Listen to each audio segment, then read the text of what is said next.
30 ডিসেম্বৰ আৰু 30 নৱেম্বৰ আৰু 1 ডিসেম্বৰৰ দিনাখন বাণীকান্ত কাকতি বঁটা যেটো আমি স্কুটি প্ৰদান কৰোঁ এই বাণীকান্ত কাকতি বঁটা হায়াৰ সেকেন্ডাৰী পাছ কৰা ল'ৰা ছোৱালীসকলে যোনে 60%তকৈ বেছি নম্বৰ পায় আৰু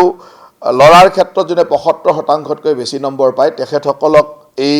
বাণীকান্ত কাকতি বঁটা দিয়া হয় আৰু এই বাণীকান্ত কাকতি বঁটাত টোটেল আমাৰ 35,787 গৰাকী 776 গৰাকী ছাত্ৰ ছাত্ৰীক দিয়া হ'ব 35,776 গৰাকী ছাত্ৰ ছাত্ৰীয়ে এই স্কুটি পাব আৰু 30 নৱেম্বৰ আৰু 1 ডিসেম্বৰৰ দিনাখন অসমৰ সমূহ জিলা সদৰ স্থানত আমাৰ মন্ত্ৰীসকলৰ উপস্থিতিত এই স্কুটিসমূহ প্ৰদান কৰা হ'ব গতিকে অসমৰ ছাত্ৰ ছাত্ৰীসকলৰ কাৰণে অসম চৰকাৰে যি কম্পিউটাৰ কিনিবৰ কাৰণে ধন ৰাখি আৰু স্কুটি দিয়াৰ যি সিদ্ধান্ত আছিল এই দুইটা বঁটাই